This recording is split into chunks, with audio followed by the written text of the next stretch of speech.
नमस्कार दोस्तों। आज मैं आपको एक ऐसी घटना सुनाने जा रहा हूँ जिसने मेरे सबसे पुराने दोस्त राघव की ज़िंदगी बदल दी। यह कहानी सिर्फ डर की नहीं बल्कि उस दर्द की भी है जो इंसानी लालच और पाप के कारण अनगिनत आत्माओं को चैन से जीने नहीं देता। मैं हमेशा से डरावनी और सच्ची कहानियाँ खोजता रहा हूँ। मेरी यूट्यूब चैनल के दर्शक भी मुझसे यही उम्मीद रखते हैं कि मैं ऐसी कहानियाँ लाऊं जो ऑडियो तक की सिरन पहुँचा दें।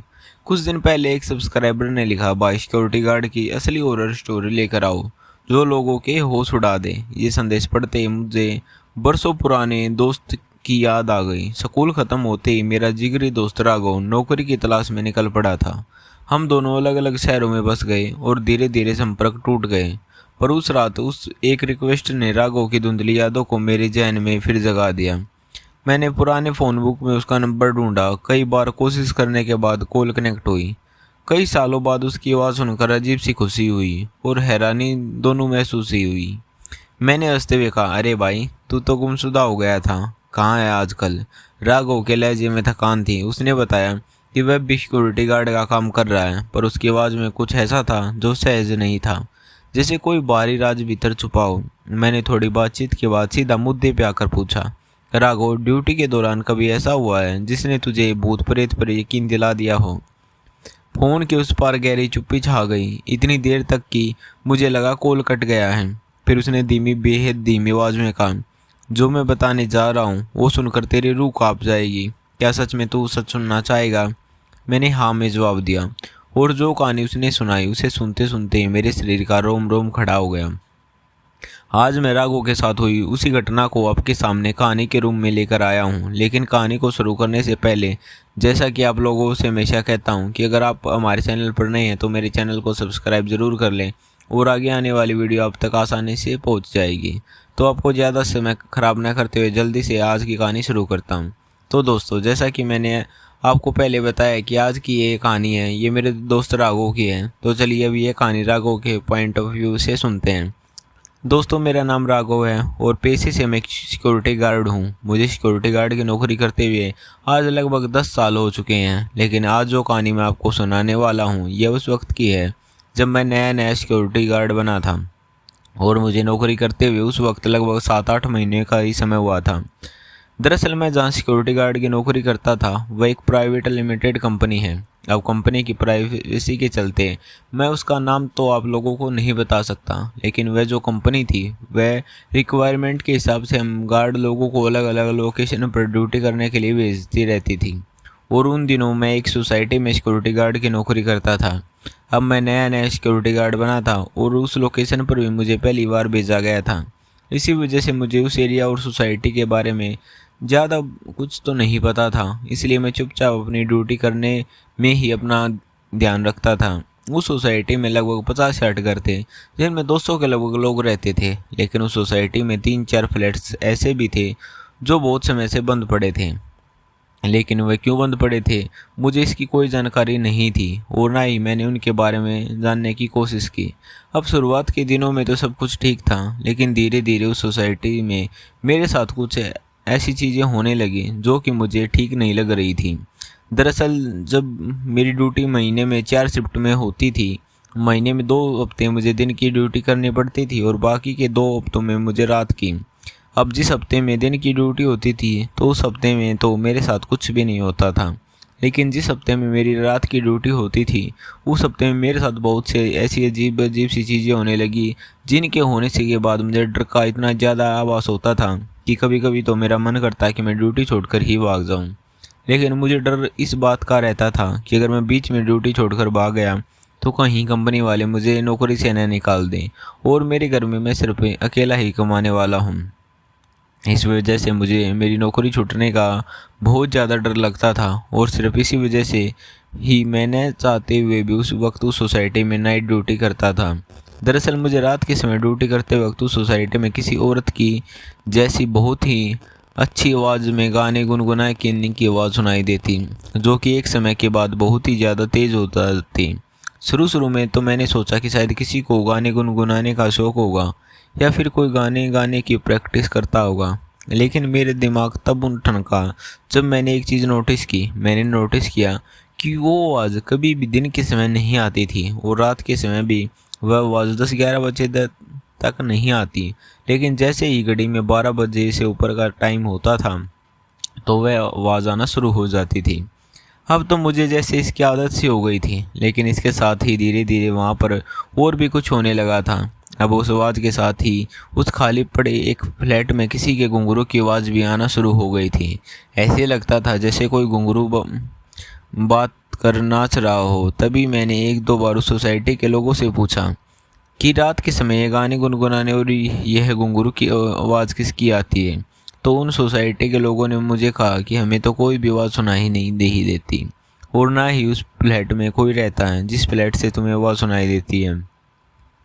अभी ये चल ही रहा था, तभी एक दिन अचानक रात को जब मैं ड्यूटी कर रहा था तो मेरे साथ वह घटना होती है, जिसके होने के बाद मैंने उस सोसाइटी में फिर कभी भी दोबारा ड्यूटी नहीं की। दरअसल मेरी नाइट शिफ्ट हमेशा रात के 8 बजे शुरू होती थी और सुबह के 8 बजे ख़त्म होती थी।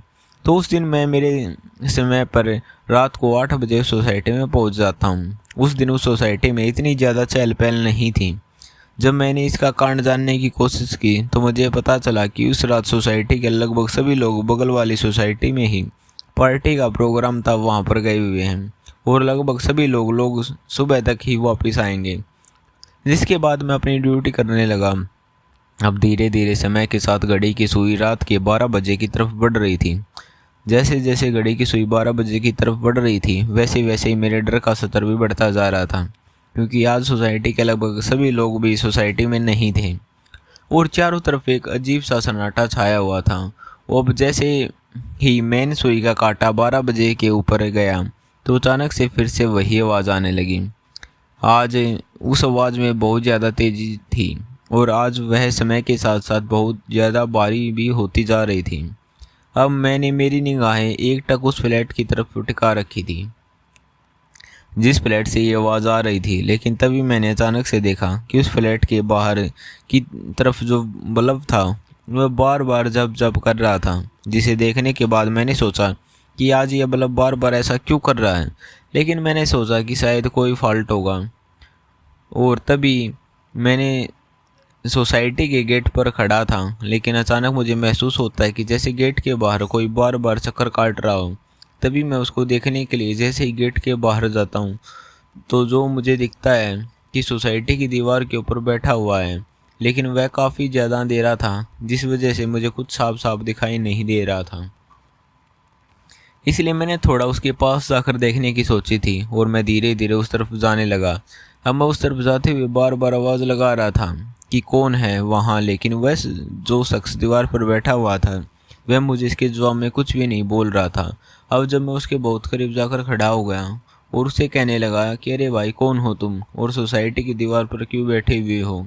अभी मैंने उससे सिर्फ इतना ही कहा था कि तभी वह जो शख्स दीवार पर बाहर की तरफ पैर लटका कर बैठा हुआ था वह अचानक धड़ाम की से उस दीवार से नीचे सड़क पर कूद जाता है, और जैसे ही वह सड़क पर कूद कर मेरे सामने खड़ा होता है तो उसका हुलिया देखकर मेरी तो आंखें फटी ही रह जाती है, क्योंकि एक तो उसकी शक्ल देखकर मुझे ये समझ नहीं आ रहा था कि यह कोई आदमी है या औरत, इंसान है या जानवर। वह बहुत ही ज़्यादा फटे पुराने से कपड़े पहन रखे थे और उसके ऊपर एक कंबल भी ओढ़ रखी थी। जब वह उसी आवाज़ में गाना गाना शुरू करता है, जो आवाज़ मुझे पिछले काफ़ी दिनों से उस फ्लैट के अंदर से सुनाई दे रही थी, लेकिन गाना गाते वक्त जब मैंने उसके चेहरे की तरफ गौर से देखा और जब मेरी नज़र उसके होठों की तरफ गई तो मैंने देखा कि जैसे किसी इंसान की हड्डियाँ फटी हुई रहती हैं, जो उनमें जो दरारें रहती हैं, ठीक उसी प्रकार की दीवारें उस इंसान के होठों में पड़ी हुई थी। उसके उन फटे हुए होठों की दरारों से खून निकल रहा था। वह खून टपक टपक कर उसके पूरे शरीर पर गिर रहा था, जिस वजह से उसने जो कपड़े पहने हुए थे वह बहुत ज़्यादा खून से सने हुए थे। अब ये नज़ारा देखकर तो मुझे समझ ही नहीं आ रहा था कि यह जो नज़ारा मैं मेरी आंखों के सामने देख रहा हूँ वह क्या है। तभी अचानक मैंने देखा कि गाना गाते गाते उसके जो सर की मुंडी थी वह अपने आप ही गोल गोल घूमने लगी थी, जिसको देखने के बाद तो मेरी डर के मारे बिल्कुल फट चुकी थी। और उसके बाद मुझे ये तो समझ आ गया था कि ये जो कोई भी मेरे सामने खड़ा है ये कोई नॉर्मल इंसान नहीं है। लेकिन मैंने सोचा कि यह सब मैं क्या सोच रहा हूँ, ये इंसान तो हो ही नहीं सकता, क्योंकि भला कोई इंसान अपनी गर्दन को ऐसे गोल गोल कैसे घुमा सकता है। मुझे समझ आ चुका था कि यह कोई इंसान नहीं बल्कि कोई बहुत ही ज़्यादा खतरनाक चीज़ है, और आज मैंने इसको छेड़कर बहुत बड़ी गलती कर दी है। अभी ये मेरा सब सोचना और बाकी सब कुछ होना बस कुछ ही सेकंड्स में हो रहा था। वह इतना फास्ट हो रहा था कि आप सोच भी नहीं सकते।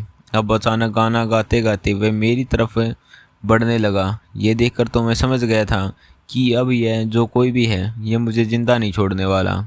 अभी मैं ये सब सोच ही रहा था कि तभी वह मेरे चेहरे के बहुत ज़्यादा करीब आ जाता है, इतना करीब कि उसके मुंह की उस बदबूदार सड़न की वजह से मुझे सांस लेने में भी काफ़ी दिक्कत हो रही थी।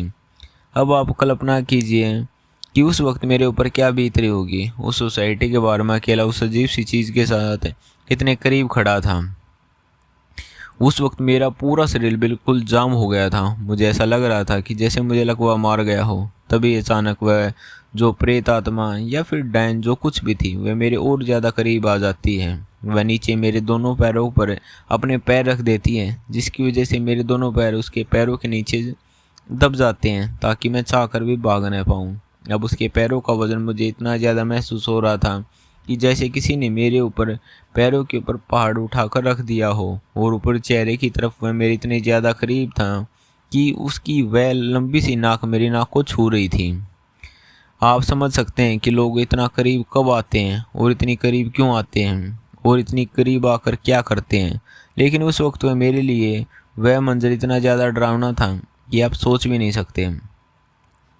मैं पूरी कोशिश कर रहा था कि उस वाक़ये को शब्दों में पिरो करें आप लोगों को बता सकूं, ताकि आप लोग भी मेरी थोड़ी बहुत ही ये कल्पना कर सको कि उस वक्त मेरे ऊपर क्या बीत रही थी। लेकिन आज तक मुझे ये समझ में नहीं आया कि इतने भयानक और डरावने मंजर को इतने करीब से देखने के बाद भी उस वक्त मुझे हार्ट अटैक क्यों नहीं आया। अभी ये सब चल ही रहा था कि तभी अचानक उसने मेरे दोनों कानों के ऊपर अपने हाथ रखे और इतनी ज़ोर से नोचा कि मेरे मुंह से ज़ोर की चीख निकल गई। क्योंकि जब उसने मेरे कानों की तरफ अपने हाथों को बढ़ाया था तभी मैंने देख लिया था कि उसके हाथों के नाखून उसकी उंगलियों के जितने बड़े बड़े थे। अब जैसे ही दर्द के मारे में चिल्लाया तो मैंने अभी ठीक तरीके से चिल्लाया भी नहीं था कि मेरे से पहले ही उसने एक इतनी बेसुरी आवाज़ में मेरे इतने करीब से इतनी ज़ोर से चीखा कि उसको चीखते ही मैं वहीं पर बेहोश हो गया। उसके बाद मेरे साथ क्या हुआ मुझे कुछ याद नहीं, लेकिन जब मेरी आँख खुली तो मैं उसी सोसाइटी की दीवार पर पेट के बल लटका हुआ था, आधा दीवार के इधर आधा दीवार के उधर। जब मुझे होश आया तो मैं दीवार के ऊपर बैठ गया, और जैसे ही मैंने अपनी नज़रें मेरे पीछे दीवार के बाहर की तरफ घुमाई तो मेरे पीछे वही चुड़ैल खड़ी थी। जिसके बाद मैंने सोचा कि आखिर इसने मुझे ज़िंदा कैसे छोड़ दिया। मैंने सोचा कि कहीं मैं मर तो नहीं गया, इसलिए एक बार मैंने खुद को काट के देखा। तब मुझे पता चला कि मैं तो सच में जिंदा हूँ। तभी मैंने अपनी जान बचाने के लिए उस दीवार पर से सोसाइटी के अंदर छलांग लगा दी, और जैसे ही मैं सोसाइटी के अंदर नीचे ज़मीन पर कूदा तो नीचे कूदते ही मैं फ़ौरन सोसाइटी के गेट की तरफ दौड़ा। मैंने सोचा कि कहीं वह चुड़ैल सोसाइटी के अंदर न आ जाए, इसलिए मैंने भागकर सोसाइटी का मेन गेट बंद कर दिया। पर शायद मेरे जितना पागल उस टाइम कोई नहीं होगा, क्योंकि भूत वगैरह भी कभी किसी गेट को बंद करने से रुकते हैं क्या। अब मैं गेट को बंद करके सोसाइटी के अंदर से बाहर की तरफ ताक रहा था। उस वक्त मेरी सांसें फूली हुई थी और मैं बुरी तरीके से हाफ भी रहा था, और मेरे चेहरे पर पसीने की धाराएं चल रही थी। अभी गेट से बाहर की तरफ ताक ही रहा था, तभी अचानक वह चुड़ैल वहाँ पर आ जाती है और गेट के बाहर खड़ी खड़ी ही मेरी तरफ देखकर ज़ोर ज़ोर से हंसने लगती है। तभी मुझे लगा कि अगर मैं यहाँ पर रुका तो शायद यह मुझ पर फिर से हमला कर देगी, इसलिए मैं अपनी जान बचाने के लिए उस सोसाइटी के मेन गेट से अंदर की तरफ ज़ोर ज़ोर से चिल्लाते हुए भागने लगा। अब मैं सोसाइटी के ग्राउंड पर खड़ा होकर चिल्ला रहा था कि बचाओ बचाओ, लेकिन पता नहीं क्यों शायद मेरी आवाज़ किसी के भी कानों तक नहीं पहुँच रही थी, क्योंकि मेरे इतने ज़ोर से चिल्लाने के बाद भी सोसाइटी में जो थोड़े बहुत लोग थे वे भी अपने घरों से बाहर नहीं आ रहे थे। अब ये सब हो ही रहा था, तभी अचानक फिर से उस खाली और बंद फ्लैट के बाहर वाला बल्ब बार बार जब जब करने लगा, और उसके साथ ही उस फ्लैट से फिर से वह आवाज़ आने लगी। थोड़ी देर बाद उस फ्लैट से उसे एक बल्ब के साथ साथ पूरी सोसाइटी की लाइट जब जब करने लगी थी, और ऐसे करते करते ही थोड़ी देर बाद पूरी सोसाइटी की लाइट चली जाती है। लाइट जाती है, पूरी सोसाइटी में चारों तरफ बिल्कुल घना अंधेरा छा जाता है। आज ऐसा पहली बार हुआ था कि रात के समय सोसाइटी की लाइट गई थी। वरना आज से पहले रात को कभी भी सोसाइटी की लाइट नहीं जाती थी। लाइट की जाते ही मैंने मुड़कर सोसाइटी के मेन गेट की तरफ देखा। जैसे ही मैंने मेन गेट की तरफ देखा तो उस तरफ देखते ही मेरे शरीर से पसीना दुगनी रफ्तार से निकलने लगा, क्योंकि अब वो चुड़ैल गेट के अंदर की तरफ खड़ी थी, जबकि गेट तो बंद ही था। लेकिन जैसा कि आपको पहले भी बताया है कि उस वक्त मेरे जितना बुद्धू कोई भी नहीं था जो कि गेट को बंद करके यह सोच रहा था कि अब भूत अंदर नहीं आ पाएगा। अब मैं बिल्कुल एक ही जगह पर जड़ होकर उस चुड़ैल की तरफ देख रहा था। अंधेरे में उसकी लाल आंखें इसी बल्ब की तरह चमक रही थी और जो उसे और भी ज़्यादा डरावना बना रही थी। लेकिन तभी अचानक उस घने अंधेरे में मुझे उस फ्लैट से उस आवाज़ के साथ साथ घुंघरू की आवाज़ भी सुनाई देने लगती है। और अब वह आवाज़ फ्लैट से धीरे धीरे बाहर की तरफ आ रही थी और मेरी गर्दन को ऊपर करके उस फ्लैट की तरफ ही देख रहा था, क्योंकि वह फ्लैट उस सोसाइटी में तीसरी मंजिल पर था। अब उन घुंघरू की आवाज़ को सुनकर मुझे ऐसा लग रहा था जैसे कोई अब उस फ्लैट से निकलकर सीढ़ियों से होते हुए धीरे धीरे नीचे आ रहा हो। अब मैंने सोचा कि एक तो वैसे ही पहले से पीछे खड़ी है और अब शायद दूसरी भी आने वाली है। तभी वह घुंघरू की आवाज़ बहुत तेज़ तेज़ आने लगी और अब वह काफ़ी नीचे से आ रही थी। तभी अचानक मेरी नज़र ग्राउंड फ्लोर की सीढ़ियों से एक औरत उल्टी होकर ऐसे चलकर आ रही थी जैसे कोई मकड़ी चलकर आती है। उसको देखकर तो मैंने सोच लिया था कि आज मैं ज़िंदा नहीं बचने वाला, क्योंकि वह मकड़ी की तरह चलते हुए मेरी तरफ आ रही थी। उसने अपने दोनों हाथों और पैरों को घुंघरू से बांध रखा था और उन्हीं घुंघरू की आवाज़ मुझे सुनाई दे रही थी। अब वह औरत अचानक से मेरे सामने आकर सीधी खड़ी हो जाती है और मुझसे कहने लगती है कि मैं काफ़ी दिनों से तुम्हें मेरी सुरीली आवाज़ सुनाकर ऊपर बुलाने की कोशिश कर रही थी, पर तुम नहीं आए। लेकिन आज हमें मौका मिल गया, इसलिए मैं खुद ही तुम्हारे पास चल कर आ गई। तभी मैंने थोड़ी बहुत हिम्मत करके कहा कि तुम चाहती क्या हो मुझसे। तो उसने एक बहुत ही भारी और बदली बदली आवाज़ में मुझसे कहा कि बदला, तुम लोगों ने हमारे साथ जो किया हम उसका बदला तुमसे लेकर रहेंगी। इतने दिनों से हम इसी मौके की तलाश में थी कि कब हमें मौका मिले और हम तुमसे अपना बदला लें। लेकिन आज हमें बहुत अच्छा मौका मिला है हमारा बदला लेने का। अब तुम तैयार हो जाओ। उसने इतना कहते ही मैं समझ गया यह बेशक मुझे मार डालेंगी। तभी मैं वहाँ से भागना चाह रहा था।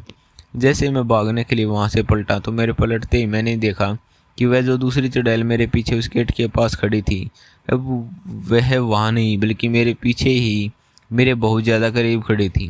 क्योंकि जैसे ही मैं वहाँ से भागने के लिए पलटा तो अचानक से किसी चीज़ से टकराया और जब मैंने गौर किया देखा कि वह वही चुड़ैल थी, जिसके बाद मैं धड़ाम से ज़मीन पर गिर पड़ा और अब वह दोनों चुड़ैल मुझे मारने के लिए मेरी तरफ बढ़ रही थी। अब वह मेरे बहुत ज़्यादा करीब आ गई थी और अब वह मेरे ऊपर मुझे मारने के लिए वार करने ही वाली थी कि तभी अचानक पता नहीं कैसे पूरी सोसाइटी की लाइट आ जाती है और लाइट के आते ही वह दोनों अचानक से मेरे ऊपर से गायब हो जाते हैं।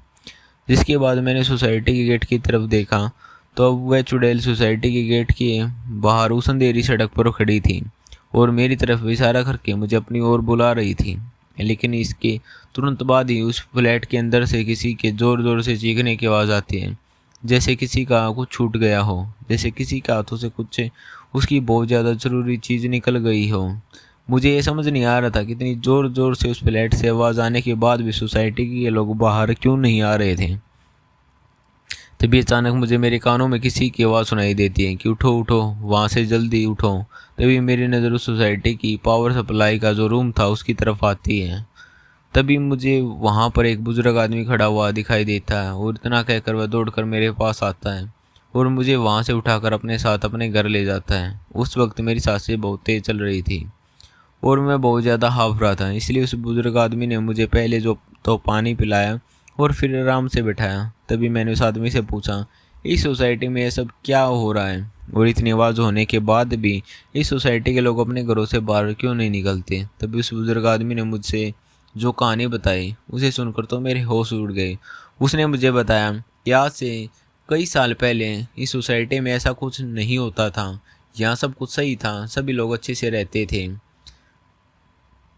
फिर इस सोसाइटी में दो बहनें आई थी जिन्होंने उसी फ्लैट को किराए पर लिया था जिसमें आज तुम्हें ये आवाज़ें सुनाई दे रही हैं। वह दोनों गांव से इस शहर में सरकारी नौकरी की तैयारी करने आई थी।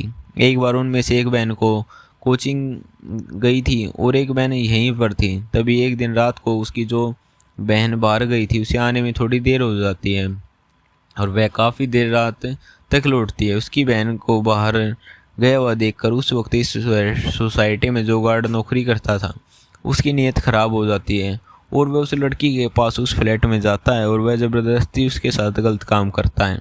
और उसके बाद वह तो नीचे आ जाता है, लेकिन वह जो लड़की है उसे पता नहीं क्या सूझा कि उसने इस बारे में सोसाइटी में किसी को नहीं बताया और अपने ऊपर मिट्टी का तेल डालकर खुद को आग लगा ली और उस दिन उसकी मौत हो गई। उसे इस तरह जलता हुआ देखकर सोसाइटी के लोग भागकर वहाँ आते हैं और उन लोगों ने उसे बचाने की बहुत कोशिश की पर बचा नहीं पाए। तभी देर रात उसकी बहन सोसाइटी में आती है, लेकिन तब तक सोसाइटी वालों ने पुलिस और एम्बुलेंस को कॉल करके बुला लिया था। और जब उसने अपनी बहन को इस तरह से जलकर मरे हुए देखा तो उसने सभी से पूछा आखिर उसकी बहन को क्या हुआ था, लेकिन किसी ने भी उसको कुछ नहीं बताया क्योंकि किसी को कुछ पता ही नहीं था कि उसके साथ आखिर हुआ क्या है। फिर जब उसकी मरी हुई बहन को एम्बुलेंस में डालकर उसका पोस्टमार्टम करने के लिए सोसाइटी से बाहर लेकर जा रहा था तो वह उस एम्बुलेंस के पीछे पीछे दौड़ने लगी और सोसाइटी के बाहर सड़क पर वह लगातार उस एम्बुलेंस के पीछे दौड़ रही थी। पुलिस वालों ने सोसाइटी वालों से उसे रोकने की बहुत कोशिश की, लेकिन उसने किसी की नहीं सुनी और वह एम्बुलेंस के पीछे दौड़ने लगती है। लेकिन तभी जब वह एम्बुलेंस के पीछे दौड़ रही थी तो किसी ट्रक ने उसको टक्कर मार दी और इसी सोसाइटी के बाहर की सड़क पर ही उसकी भी टक्कर लगने की वजह से मौत हो जाती है। उसी दिन से उन दोनों बहनों की आत्माएं सोसाइटी के बाहर और अंदर भटकती है। जिस बहन ने फ्लैट के अंदर खुद को आग लगाकर आत्महत्या की थी उसकी तो वह आत्मा उस फ्लैट के अंदर है और जो चुड़ैल तुम्हें बाहर दिखाई दे रही है वह उसकी बहन की आत्मा जिसको उस ट्रक ने टक्कर मार दी थी। लेकिन उसी दिन से के बाद से इस सोसाइटी में अजीब अजीब तरह की घटनाएं होना शुरू हो गई थी और तभी से सभी सोसाइटी वालों ने यह मान रखा है कि उन्हीं दोनों बहनों की आत्माएं जो रात के समय सोसाइटी में अजीब अजीब तरह की आवाज़ें निकालती हैं और जो इस फ्लैट में गाने गाने की आवाज़ आती है वह इसलिए आती है क्योंकि जिस बहन ने खुद को आग लगाकर आत्महत्या की थी उसे संगीत का बहुत शौक था और वह अक्सर संगीत के गानों की प्रैक्टिस किया करती थी। उस दिन के बाद से ही उन दोनों बहनों की आत्माएं सोसाइटी में जो भी नौकरी करने के लिए आता है उसको अपनी मौत का बदला लेने की कोशिश करते हैं, क्योंकि उन्हें लगता है कि उस सिक्योरिटी गार्ड की वजह से उनकी ज़िंदगी ख़राब हुई है। लेकिन जिस सिक्योरिटी गार्ड ने उनकी बहन के साथ वह सब किया था उसको तो पुलिस उठा कर ले गई थी। उसके बाद सोसाइटी वालों ने कई सिक्योरिटी गार्ड को यहाँ पर लगाया, लेकिन कोई भी सिक्योरिटी गार्ड 1 महीने से ज़्यादा यहाँ पर नौकरी नहीं कर पाया। आज के दिन उन दोनों बहनों को मौका इसलिए मिला क्योंकि आज अमावस्या है और इसी के साथ सोसाइटी के सभी लोग भी सोसाइटी से बाहर दूसरी सोसाइटी में प्रोग्राम देखने के लिए गए हुए हैं और वे लोग शाम से पहले ही चले गए थे और वह दूसरे दिन सुबह शाम होने के बाद ही वापस आएंगे। इसी वजह से इन दोनों बहनों ने तुम्हें अपना शिकार बनाने के लिए आज का दिन चुना है। उस बुजुर्ग आदमी ने वह कहानी सुनाने के बाद मेरा तो जैसे शरीर से रूह ही निकल गई हो। अगर वह बुजुर्ग आदमी उस दिन आकर मुझे नहीं बचाता तो आज ये कहानी सुनाने के लिए मैं ज़िंदा नहीं होता।